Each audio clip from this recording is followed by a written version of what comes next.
In a world gone mad, only rationality and common sense can save it. It's Andrew and Jerry Save the World with your hosts, Andrew Langer and Jerry Rogers. And now, here's Andrew and Jerry. Well, welcome to another edition, episode, 2.53 of Andrew and Jerry Save 2.8. Yeah. We had to do the one-off last week because of the untimely passing of Richard Marcinko. But we really wanted to do this, and of course, given the tempo of the holidays, made it a little difficult. But this is Andrew and Jerry Save 2021. I'm Andrew Langer. I'm Jerry Rogers. And we want to welcome you to the show. Tremendous feedback from the first episode that we did.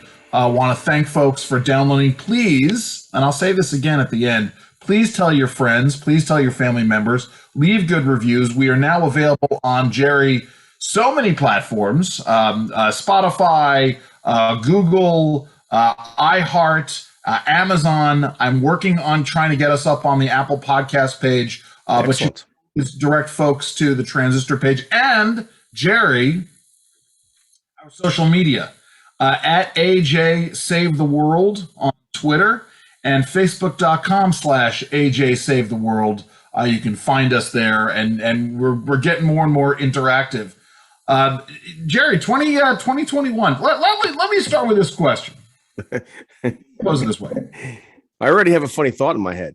Good. Well, okay, go ahead. Well, it's interesting. You and I are like the government here in that we're coming in to save the year. After it's been done. That's always the way, yes. Well, listen, but it's all really about outlook.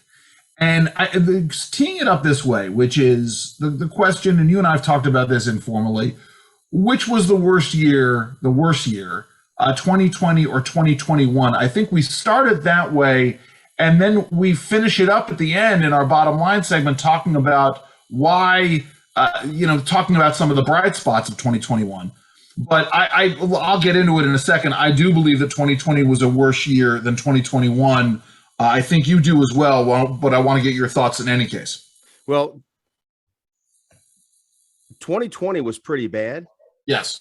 2021, I think, in retrospect, now that we have a couple, 3-4 days to think about the year in its totality, 2021 saw us double down on policies that we knew were not working, but for the narrative we had to continue the lockdowns, the school masking, the mask mandates. Even this week, early January, we're still getting governors declaring public health emergencies. We have county executives, mayors, governors, unelected health bureaucrats telling private homeowners and private business owners and telling private hospitals and medical practices how to do their business. It's unprecedented in American history, this level of government intrusion in the lives of businesses and families and homeowners and business owners. Well, and in many cases for naught. This is the conversation that I've been having. I've had a couple of these conversations. Number one, talking about the Johnson & Johnson vaccine and how apparently the Johnson & Johnson vaccine is completely and utterly useless against Omicron. I mean, we could talk about debate the efficacy of vaccines generally, but how they're now saying A. So there's the A part, which is anybody who got Johnson & Johnson vaccine needs to get a booster of something else. But then there's the question of the utility of it, right in the face of Omicron.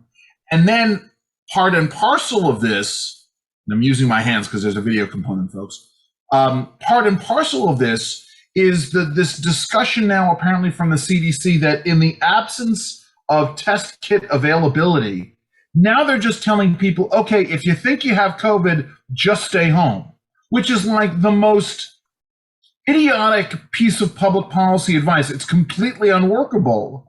And it's like, okay, well, so at some point in time, right, and this gets to your point, Jerry, which is we have not learned anything.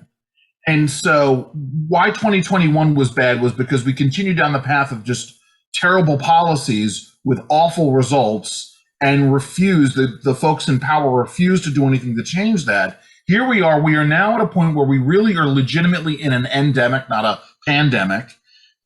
COVID is ubiquitous, and yet we're still going down the road of the same things. No, of course. And again, it's even worse than you lay out because this, for instance, we know if you look at the media coverage of not just COVID, but myriad issues through the year, the media has turned into an entity that just pushes narratives now, and they purposefully tell us untruths or half truths for our own good. And this is what the CDC is doing, right? When Anthony Fauci says that we could go from a 10-day quarantine to a 5-day quarantine, and if you tested positive at the end of 5 days, you don't need a second test, just go out and live your life. The problem with that is that's not the science. The reason why Fauci said that is because he knows, the CDC knows, that there is a test shortage. And so they don't want people going and purchasing or clogging up test lines. But that, again, that's not the science. So what Fauci should say is, listen, if you tested positive, quarantine, be safe, do what's right, and then test out. And if a test isn't available, then do the full 14 days. I mean, the point is that they don't trust the American people to do the right thing or to even act in their own best interest. And this is the problem all along on every policy. Look, Andrew, you see the headlines now, right? From physicians, from CNN, from the New York Times and Washington Post in the last several days, now admitting that cloth masks don't stop the spread of COVID. This is something that I've been saying since April of 2020. But worse, Jerry, worse, right? You've been saying this since 2020. You've been following the science since 2020, and yet you're the one who was vilified and demonized because you're not taking your sacrament of faith. I was warned. Yes. I was warned that professionally I could take a hit over this. But here's the irony there. The CDC's protocol is to wear a mask. It doesn't specify cloth mask, N95 mask, doesn't specify. It says mask. But when you dig a little deeper, do a little bit of homework, you see that the CDC itself admits on its own website that surgical cloth masks do not stop viruses. So the evidence was in front of us the entire time. It is nothing more than magical thinking. And which is pervasive so much. And maybe that's the problem, right? Here's the interesting thing, right? Because I am going to beat up on the progressive left here. This concept of magical thinking is pervasive amongst the is pervasive amongst the progressive left now. I mean, it always has been, right? Those who were the adherents of Marxism, the folks who were the proponents of various kinds of communism or socialism, there's a certain degree of magical thinking because their wishes don't comport with any kind of rational science regarding human behavior or around economics or what have you. And now we're at a point where they really are trying to wish that science would comply with their magical thinking here when it comes to public policy, with devastating results. Well, when the science doesn't comply, they make up their own science. And that's the danger. Look, my background, your background, a think tank world, political policy, the healthcare policy arena. It is not a good thing that public health officials, the public health entities are distrusted by the American people now. Think about where we are. I mean, you and I believe in healthy skepticism. We want political figures in particular, but powerful figures, corporate heads, to be held accountable. But we're in a circumstance now in 2022, and I think 2021 made everything worse, where we don't trust politicians, we don't trust the media, we don't trust public health officials, we don't trust anybody, and that's not a good way. And here's to advance let's the public interest. and let's take it a step. Yes, and that's just it. And the problem then becomes one, and this, because I want to pivot away, because we could spend a lot of time talking about COVID specifically and COVID policy, but it's the use of the COVID policy, the utilization, the Rahm Emanuel, never let a crisis go. Well, again, look what's happening in New York State.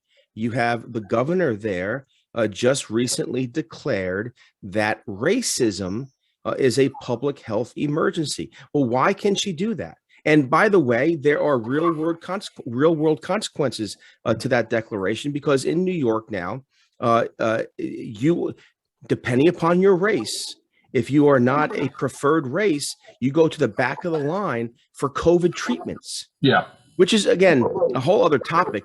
But vaccines have become ubiquitous. But treatments and therapeutics, once you have the COVID, there is very little many health care professionals can offer, because we haven't done the work to make the therapeutics available. And this is the great tragedy here. So focused on the vaccine, and we mocked, again, I think of C.S. Lewis. We mock valor, and then we wonder why traitors are in our midst. Well, the same thing here. We mock certain therapeutics. Think of hydroxychloroquine. We mocked it. We made it a pariah. We drove doctors out of getting their licenses over it, and now we wonder why today there are no therapeutics. Well, it gets down to that was C.S. Lewis you were quoting? Yes. Yeah. So and I paraphrased. No, paraphrase. For me, it's the William Butler Yeats line: "The best lack all conviction, while the worst are filled with passionate intensity." You tear down at good people who are leaders, and you wonder why we don't have good people leading. No, I So this is what it gets to me is, because it's funny. We had a listener, you and me both had a listener, Bob from Rising Sun, Maryland. Bob would message me. He still messages me. Bob was messaging me, it was almost a year ago, about the Great Reset. And this idea, and these are the folks who go to the World Economic Forum at Davos, and you talk about conspiracy theorizing, right? You talk about this idea of the specter, the great corporate leaders in the world getting together, right? And what was it? Which one was it? Quantum of Solace, where they all get together because they're going to corner the market on water. I know it's a weird, bizarre, right? So, but you don't think about this idea of and we talk about Soros and we talk about others, sort of, they have these forums where they want to shape the world in their image, and you hear the phrase "the Great Reset," but then it's all manifesting in Build Back Better, which is this idea of using the post-pandemic economy to implement all of these things. Now, see, Andrew, I would say this: right. You're 100% correct.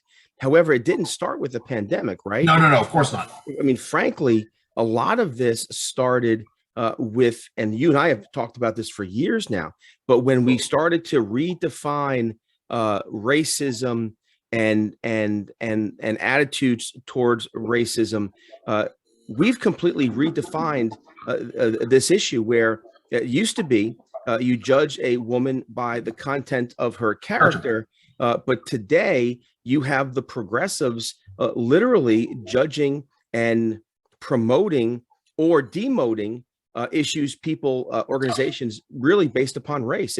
Listen, and that's where it started. The example I like to use is, I don't remember which, I want to say it was the New York Philharmonic. I think it's the New York Philharmonic. They used to have blind auditions, right? I'm sorry. For a long time, they had live auditions. Then the New York Philharmonic came under heavy criticism for being, I want to say, maybe the New York Philharmonic. A major metropolitan philharmonic orchestra would have live auditions. And then when they were criticized... You have appropriately made it clear that this is a major orchestra. Yes, I just don't want to. What I don't want to do is I don't want to be guilty of defamation. But my point is, they used to have live auditions, and then when they were criticized for being too white, they went to having blind auditions, or too white and too white male. They went to having blind auditions so that they could judge people by their musicianship as opposed to what they looked like or what their gender was. and then they were still criticized for being too white or whatever. So now they're going back to having live auditions, and now they are making race and gender a factor. So it's gone completely the other way. We have now. Let's be clear about this, because I don't want to seem overly ideological on this, but the fact of the matter is that in America's recent past, there institutional racism, institutional bigotry existed, and if there was a mechanism to correct for that in the short term, it was perfectly appropriate. The problem now is that you have critical race theory that is now the norm. It's no longer about making up for past harms or giving a hand up to those who have been pushed down. It's not about that any longer. Now it really is about promoting a certain ideology. And again, where race has almost taken the place of economics, and where race is now used to advance the progressive cause. Look, it's critical race theory. Now it's COVID-19. It's going to be public health. We know that climate change is in this area as well. The progressives are guns as well. Yeah, the progressives are winning the policy wars and the cultural wars. Well, it's this issue, and this is my point: is that in the end, right? It is the utilization of the disruption. Donald Trump was a disruptor. Donald Trump disrupted the way we did things, made changes. Donald Trump loses the election. Joe Biden becomes president in January of 2021, and immediately the disruption comes in a very different way. It's utilizing the chaos of the pandemic or the post-pandemic world in order to start implementing whether or not it is the Great Reset and Build Back Better, which is this economic plank to it, or folding in the race and gender and environmental causes within this plank, all of the things that they are being implemented, which of course then drives all of these other ancillary, and ancillary is probably dismissive, but drives all of these other related and interrelated factors into it, which is what made 2021 such a poop show. Yeah. Hey, listen, dumpster fire. Again, why did I say that 2021 was worse than 2020? Look, you could go back in Western civilization history into American history, and the only time we've ever had a crisis, the Cuban Missile Crisis, World War II, 9/11, the Civil War, you name the crisis. What happened alongside the crisis was houses of worship, people of faith. Faith itself increased. Do you know that COVID-19, the only crisis in our history, in the history of Western civilization, mind you, ever since the church took hold in Western civilization, 2021, we've lost church attendance. Yes, people have lost their faith. Yeah. And again, it is no mistake that that again, I'm gonna sound like a conspiracy theorist here, but I'm not. I don't think it was a mistake that houses of worship were deemed non-essential. I don't think it was a mistake that small businesses, mom and pop shops, Main Street shops were deemed non-essential. I mean, this is. Sorry, go ahead. No, look. If I just said a few seconds ago that the progressives are winning the policy wars, and they are, because they control academia, they control the media, they control government, they control corporate boardrooms, etc. What they don't control, up until recently, the small business community and the church. It's interesting, right? Because you talk about the roots of Marxist-Leninism, and you talk about what Marx said about religion being the opiate of the masses. You talk about the disdain, the open disdain and anger that communist leaders have always had for the church. And again, not sort of talking about conspiracy theories, but the blending of secular progressivism with classical Marxist theory. And let's not forget how those Marxist theories have infiltrated, church doctrine and church dogma, right? Because we have this split in these churches now, right? Because of course it was the so-called progressive Christian churches, or let's not even lump it in with the progressives, other denominations that were so-called progressives who were like, yeah, sure, we're fine with people staying home. Yeah, well, again, two things on that. The first thing is this: prior to COVID, there was this great this great awakening where for the first time in American history, people who identify as Christian or people of faith has moved in the negative direction versus the positive direction. And my spin on that, when the Pew Research Center came out with this data, was this is no surprise, because church for many in our history has been like the social club. And so there were many non-believers attending church anyway.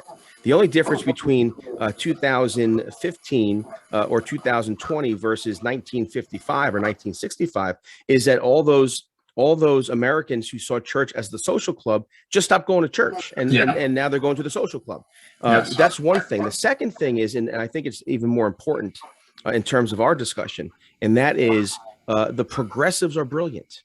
They understand that man needs, humankind needs this idea of something outside of themselves to strive for, right? The good life is a life lived with a purpose. And so what they did was the progressives transformed their politics into a religion. Yes. And for them, so religiosity, regardless of what the Pew Trust says, religiosity is up. The difference is that religiosity has changed, and now politics has become religion. And it manifests itself, to now circle back to what we've been talking about with the pandemic, or in terms of other things, whether or not it's issues having to do with race and equity, or whether or not it has to do with the environment. All of these things, right, are articles of faith. I can't tell you how many times you have conversations with people on the left, and if you're not doing X, Y, or Z, you are engaging in some kind of heresy against the mother church, which is progressivism. Right. So strange to me. Let me shift gears, Jerry, because there were other stories that were going on. We forget them. We do, and there are good stories as well, because we're going to talk about, as I said, some high points towards the end of the show today. But I hesitate to bring it up, but I do want to spend some time talking about January 6th. Because it did kick off the year. We're almost at the 1-year anniversary. I know that the left is obsessed with it. The Democrats, again, to separate the two, and I'm using my hands again for those of you who can't see. There's the Democrats on the one hand and the progressives on the other. The Democrats most certainly are using January 6th as they want to see January 6th carry on as far as possible. But it was admittedly a dark day for America, and a dark day for all kinds of reasons. I don't think. Listen, and no one disagrees with that. That's the irony here. Yes. January 6th has become like the George Floyd incident, and what I mean by that is no one said that the George Floyd incident was a good thing. Everyone condemned it. That the police officer. At the very least, was using too much force. At the very worst, he was engaged in murder. I mean, everyone along that spectrum condemned it. January 6th, very similar. Everyone from every ideology condemned it. Yet it became this thing in the media, and even now. Look, there's a piece. The public relations or public communications director of the Bulwark has a tweet out saying, "Don't let the conservatives play down January 6th."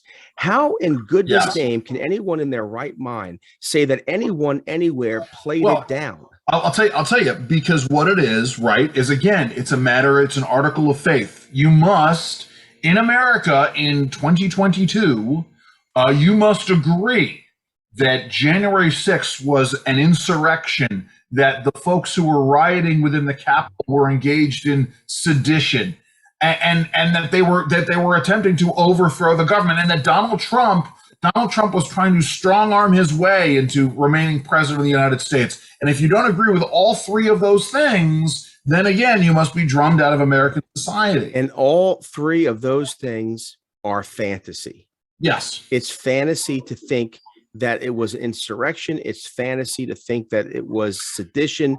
It's fantasy to think that Donald Trump was organized behind it. And here's the evidence. The irony is that CNN proved that it wasn't insurrection, and they did it by mistake. When the emails were leaked, yes. Mark Meadows emails. Mark Meadows was the chief of staff to Donald Trump during, again, this horrible mob riot. Donald Trump should have acted earlier. Donald Trump should have spoke with authority and with firmness. He failed. He was wrong. In fact, time out for a second. And before you get to that, and I think you and I believe on January 6th, you and I had this conversation. I was on the air as it was happening, and I was on the air saying, where is the president? I said on the air, Andrew, that if I were the president, I would have my motorcade drive to the Capitol. Right. I would myself stand on top of the car with a bullhorn saying, stop it. Go home. So my point is that I agree that Donald Trump acted too weak and too late. But that being said, going back to the CNN leak, the leaking of the emails to Mark Meadows, let me take one step back, take two steps forward. In order for something to be sedition, insurrection, there has to be an organized effort. You have to have your allies in the military. You have to have your allies in the media. You have to have your allies in the intellectual circles. And there has to be some legitimate way for you, some way for you to actually assume power. Exactly right.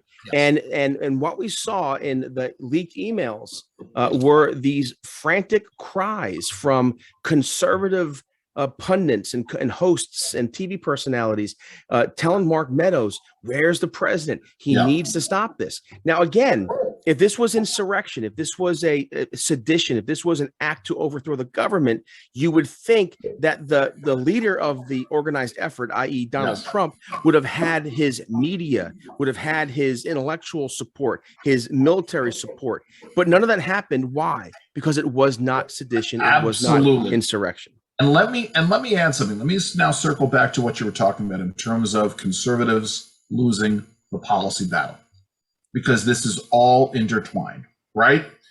During the Trump administration, you had good people who were in these agencies and doing good policy work.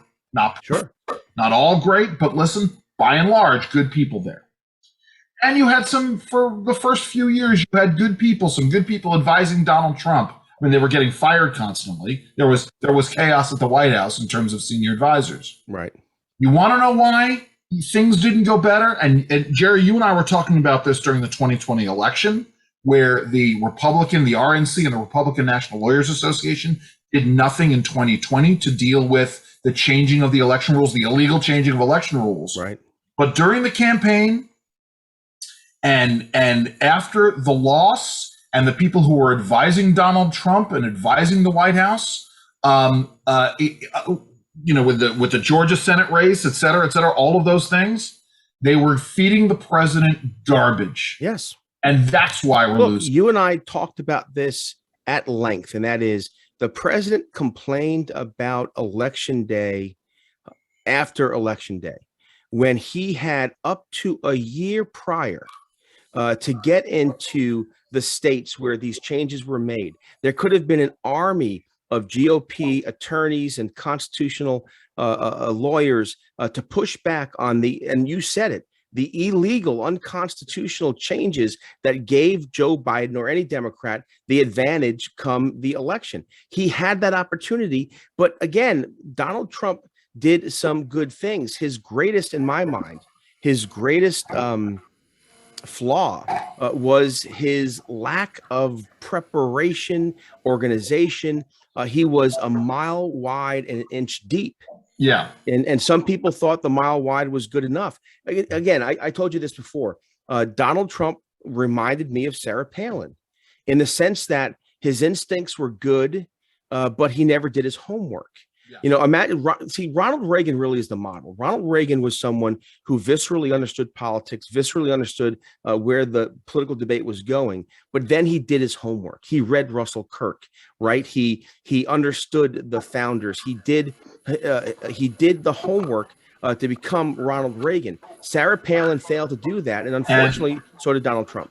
And and the other part of it is Reagan had thoughtful. Right. Reagan, but Trump had good, thoughtful people. I say Reagan, but there are other. Look, I agree with you. Think of it this way. I mean, I'll introduce this in this way. If I were to ask you, Andrew Langer, what was the leading cause of death worldwide in 2021, what would be your answer? Malaria. Okay, it was abortion. Yeah. Okay. Over 45 million abortions worldwide. Now, Donald Trump was pro-abortion, pro-choice.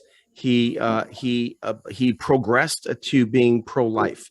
And I think he was sincerely pro-life. I mean, if you look at his policies, he might have been the most pro-life president that we've had since Roe v. Wade. That being said, I think if I was doing an interview with Donald Trump and I asked him why he was pro-life, I don't think he could give an answer. No, and that was his problem. And this is this is a conversation that you and I have had with other people, including someone who used to, at one point, was advising Donald Trump about these things. I'm inclined to agree with you. Let me shift gears about another story that I don't think anybody's really talked about. Then we're going to do this, and then I want to pivot to good things and save 2021, because I think we need to save 2021, Jerry, as we sort of revel in all of the bad things.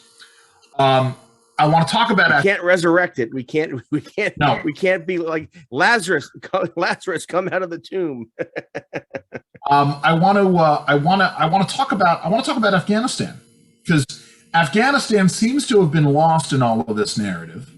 Not that I want to revel in it, but I think it's America's greatest military political humiliation on the world stage. Period. But my point is that Afghanistan and the Biden administration's handling of the withdrawal from Afghanistan tells us everything we need to know about what's going to happen with Ukraine, and it doesn't bode well. No, and with China, my goodness. I mean, look at this President Joe Biden with his gaffes over Taiwan. He has, in a phrase, changed America's long-term policy toward Taiwan 3 or 4 times. Yes. Oh yeah. This is someone, and again, his weakness with Putin, which again, the great irony there was because Donald Trump, of course, was supposed to be Putin's puppy. It turns out Joe Biden is not just telling weakness or showing weakness.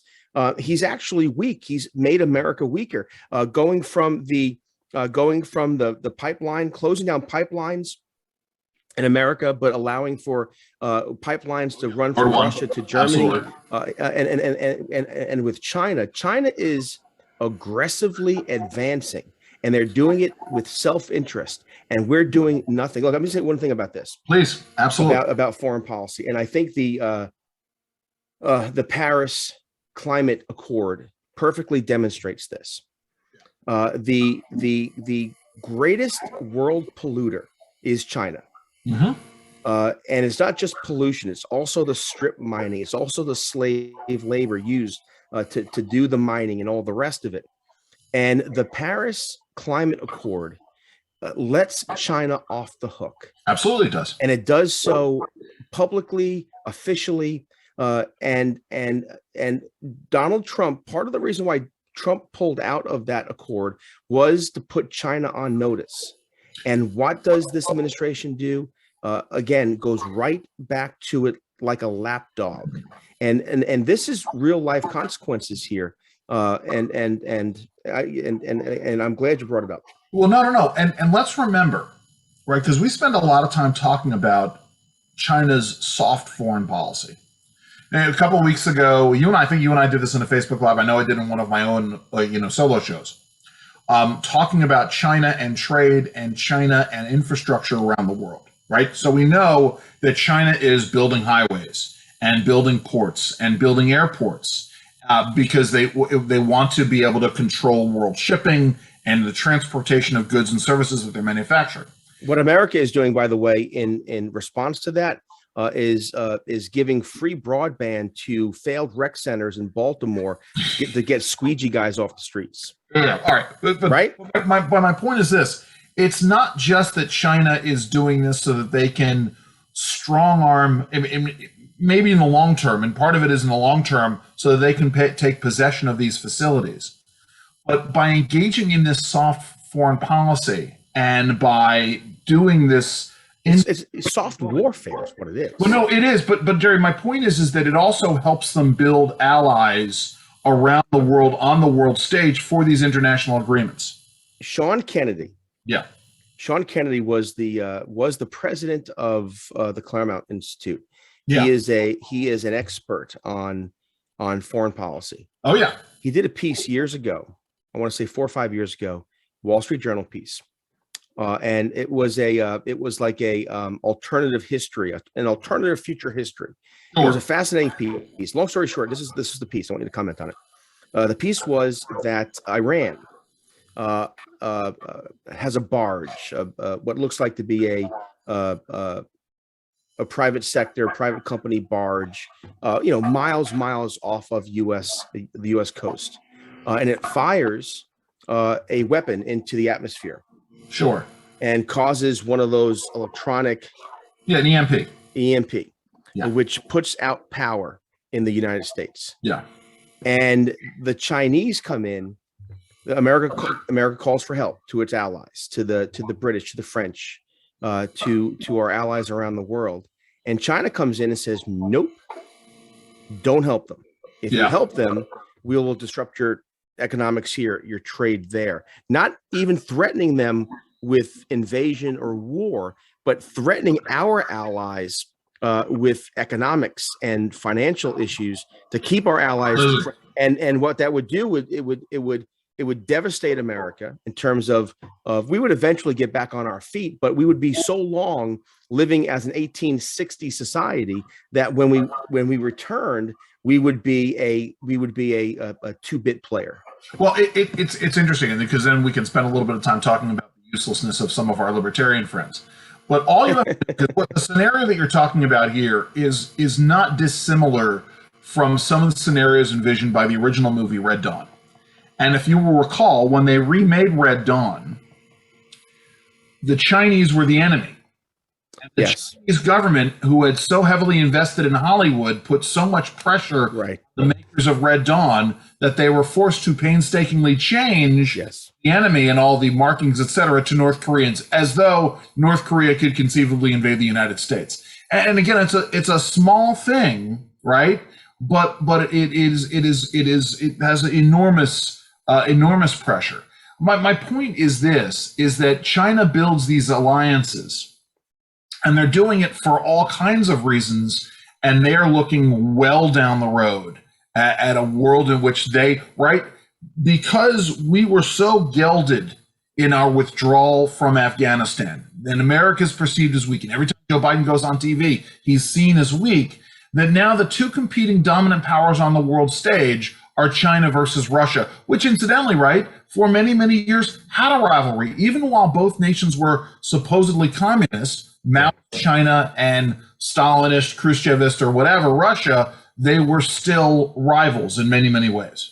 Look, the challenge is this, and again, we should do a podcast called, we talked about this before, but we've talked about this before, and that is, I don't take any. Andrew and Jerry save redundancy. Go ahead. Look, I believe that looking at the polling, looking at the data, it is very likely that Republicans take over the House in 2022. And depending upon how things go forward, I think they take over the White House in 2024. I don't think it makes a difference. And let me tell you, and let me explain why. I know where you're going with this. Well, because the inertia, right? The inertia is the progressives have controlled the policy inertia, number one. Number two, and this is what we've talked about. There isn't a robust intellectual debate in this country any longer. It used to be that the center right, the center left would argue on the edges, but they would agree about certain policies, about America's greatness, and what has happened. And it has happened so rapidly, really, since the Obama years. America, half of America, I say that's a euphemism, but the intellectuals, the academia, the unions, the corporate America, the Hollywood, and the Democratic Party no longer believe in American greatness, and that we've already lost. Look.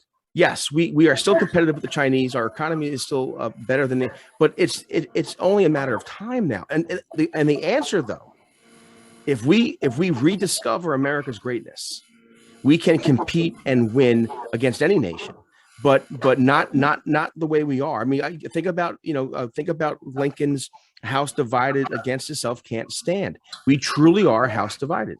But okay, good. This is a good segue because I think I want to let's get into our bottom line segment here. I think we're gonna skip the Ask the Expert segment, Jerry. Well, we just had yes. Ask the Experts, expert advice, Jerry, Andrew, and Jerry. Yes. So I want to move ahead to the bottom line. Hold on, let me insert it here. Welcome to our bottom line segment. And I want to talk about the saving grace and all this. It's funny you talk about this, Jerry, because there were bright points in 2021. And one of this is the backlash. Now, the left controls, again, I'm making motions with my hands. The left controls the discourse and academia, the media discourse and academia. But the left has a tendency to eat itself. And the left has a tendency to overplay its hand. So, for instance, there was a really great piece, I'm sorry, not a great piece, but an interesting piece in Vox. It was telling, it was educational, about how things during the Obama administration have now become cringe. Oh, the piece on Parks and Rec. Yes, Parks and Rec and Hamilton and some other things. And Hillary Clinton, I mean, some of these things have now become cringe. And so you see as they begin to eat themselves, the thing that happened over the weekend. Now it's interesting because I think his apology is going to fail. Patton Oswalt, who I adore as a comedian. Again, I disagree with him. He appeared with Chappelle. He appears with Dave Chappelle. He gets roundly criticized, like savaged. How dare he? And then he tries to apologize. And then someone brings up an old clip, Jerry, which is absolutely brilliant, in which Patton Oswalt talks about clowns as being transvestites who've just gone much, much further. Just brilliantly funny. And so he has to sort of go through and apologize again. And we're seeing this over and over. Our good friend Sasha Stone writes about this. My point is, this got manifested in what happened with school boards around the country and what certainly happened in the Virginia election. And that gives me great hope that things can shift. Again, we talk about things on the margins. Go ahead. See, what would have given me great hope would have been if Oswald had simply said, 100%. If he just said, he's my friend, go F yourselves. Yes. That would have, yes, I agree wholeheartedly.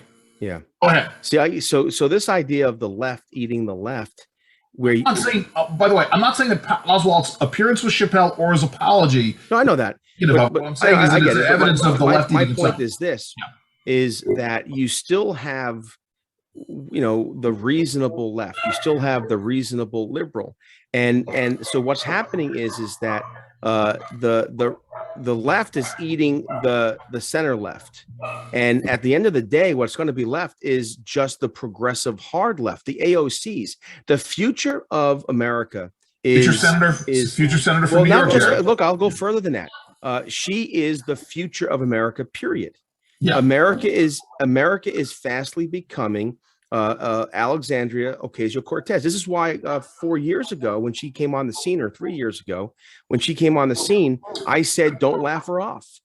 Don't mock her. Take her seriously, because this is where the argument, this is where the culture is going. Here's what gives me hope. What gives me hope is this. I agree with you about what happened in Virginia, but again, it was an off-year election. I think that again, if you look at the numbers, the governor, the Republican governor there, won in a squeaker. Yes, it wasn't like this overwhelming. But time out for a second, Jerry. He won in a squeaker, but in a state which was D+11. I understand that, but you and I have had this conversation too, where the polling and all the polling and how they measure these races now, it's all It's all colored by politics and by agenda. Virginia was never a D+11 state. That was ridiculous. No. Listen, Jerry, I'm going to disagree with you there. I think the shape of Virginia has changed. I think now you're right. Maybe it's not D+11, but I'm certainly going to say that it's D. It's a purple state. But a purple state. But it's always been. Here's the bottom line. It's always been a purple state. Well, no. I mean, no. I think that's really in the last 20 years. I think as you've had folks flee Maryland and move to Virginia. Doug Wilder, the first African American governor in America, was from Virginia. Yes, and he was progressive. But Doug Wilder. Sorry, go ahead. I'm saying he was a progressive before progressivism. But he was but that's just it, right? Was he a progressive, or was he? I mean, certainly. Listen, Doug Wilder even thinks that the Democratic Party has gotten away from him, right? Doug Wilder was. It has because even because progressivism has moved progressively. Has progressively advanced backwards toward radicalism. That's exactly it. I mean, but Doug Wilder was, he was but again, keeping in mind, right, where you have the concentrations of Democrats. Was that his name, by the way, Doug Wilder? Was it Wilder? Was it Wilder? Wait, what? Was his name Wilder? Yeah, Doug Wilder. Doug Wilder. Okay, very good. Yes, Doug Wilder. I'm thinking of was that a movie? No. Yes. Oh, Van Wilder. Yes. Thinking about Van Wilder. Yes. Little round red old say. Here, look, I get your point. It's a good point where I'll say this to show my agreement with you. I'll say this, and that is, I think progressives control everything, literally everything, even the military now. They control the military. They control academia, they control Hollywood, they control the news media, they control the establishment political class, they control the corporate boardroom.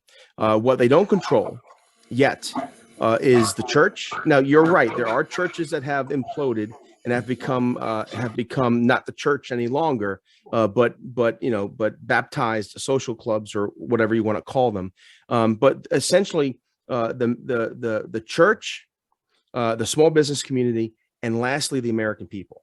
See, the American people, even with all of the propaganda, with all of the progressive power centers, the American people can still come out and give a Republican the victory in Virginia. And this is what I'm getting at here. And this is interesting because you're seeing these reports coming out about, oh my God, how dare conservatives, how dare Republicans politicize school board elections? And it's like, well, again, which is what the left has done for the last 40 years, which is why they control the school boards. Exactly. But my point is, don't do what we've done. Yes. How dare you? How dare you do what we've done and you beat us at it? But the reason why they're writing these stories is because you are finally starting to see conservatives and Republicans take these school board elections seriously.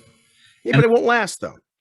Well, okay. Now, time out for a second. That's a whole different question. I mean, listen, the question we have no stick-to-itiveness. Well, the question of sustainability of movements is something you and I have also spent a lot of time talking about, right? And as we've been using, that's maybe that's where if you could stand it, maybe we need to bring in my friend and mentor Ron Rappaport, who's written the book about third-party movements, right? Because if you think about it. I mean, not that I never thought that the Tea Party movement was a third party movement. But you look at the Reform Party, for instance, and how the Reform Party sort of lasted 2 election cycles and then died. The Tea Party movement lasted, presidential election cycles. The Tea Party movement began in 2009, was around essentially until 2015, and then died. And so the question is, what comes behind it? And listen, we can get into the issue, right, of the other part of it, which is how the charlatans among us, like the folks who made a boatload of money pushing the January 6th day event and are now in hiding, how that figures into this. But that's a little bit too pessimistic for me. Yeah. Well, look, I'm still a despairing optimist. I'll say this because it's our on show. Friday, yeah. It's our show, and I'll say it.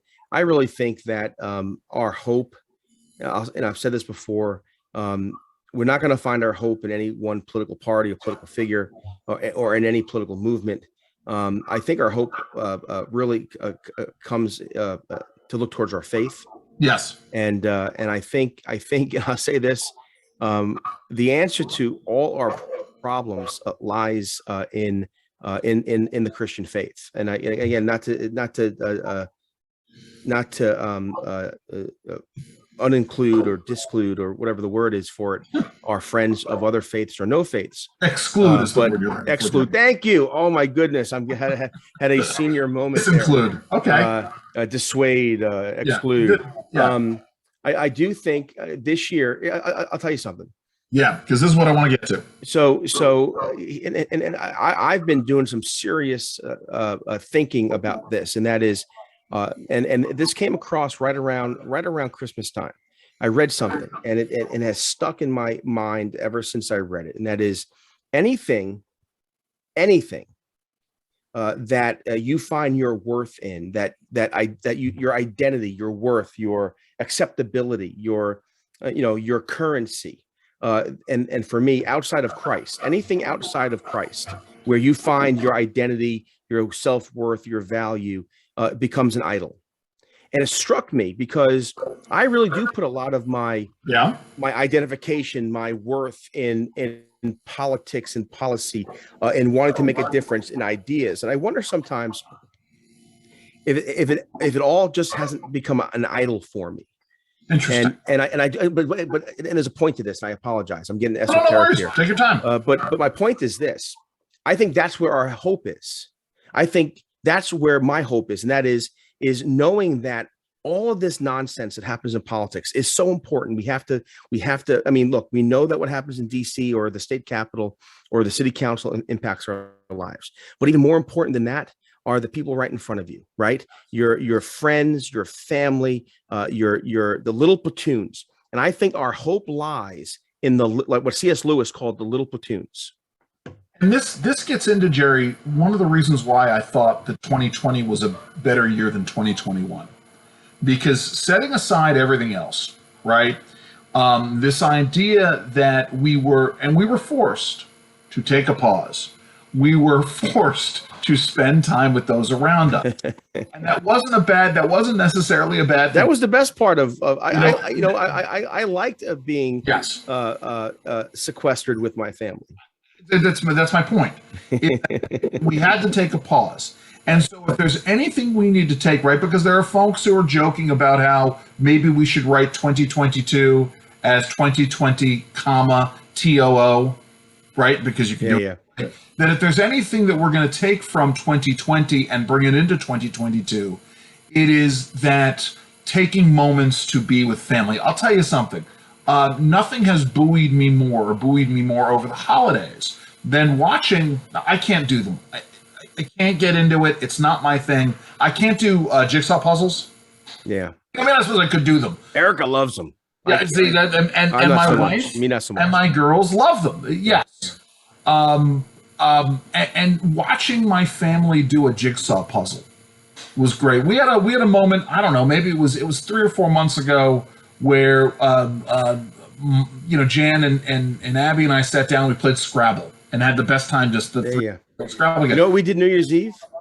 What'd you do New Year's Eve? We played that band game where you put the band on your head and you put the card. Oh yeah, and you figure out who everybody is. Yes. Headband. We actually decided to make our own cards, which was even more fun. Well, it's to me made famous by that great scene in Inglourious Bastards. Which, tell me you've seen it.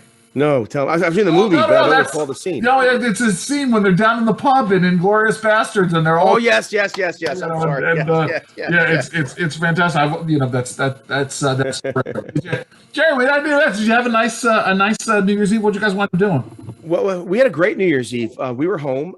Bridget and Claire home from school, and Jack, Bridget's boyfriend, was here, and of course Grace and Liam and Maddie, Madeline, Eric, and I. We got dressed. We got dressed.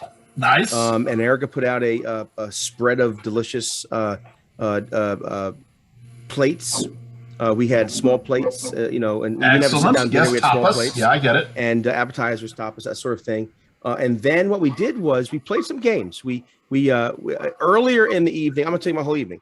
Around 6:30 p.m. we watched the movie, all of us together, About Time. Have you seen this movie? No, I have not. It's a wonderful movie. It's a wonderful movie. You should go and see it today. It's a great New Year's Eve movie. It's about this. Time. It's about time travel. Okay. And it's very interesting. It's a beautiful movie. It's a beautiful movie. That Time being said, is the fire in which we all burn, Jerry. so it's about time. But then after that, we decided to play this game, and we had a blast playing this game. And then we decided to because we love music, and so we decided to play the songs that either described for us what was the best part of 2021 or the worst part. The worst part. And then after that, we did a best live concert scenes we've ever seen or that are out there.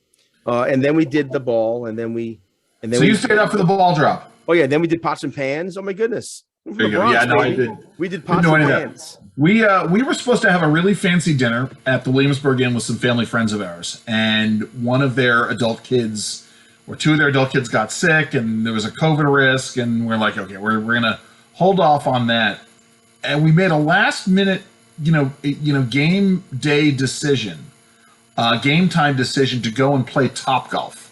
Oh, great! Which with Maddie. And had the best time. We went down there. We got down there early, got a thing. And it's funny because neither Madeline nor Janice has ever swung a golf club before. So that was fun to watch and had the best time. And then we found a Chinese restaurant, which could have been straight out of Chinatown in New York. That's awesome. And that was good. And got home and it was really wound up being low key, which is fine.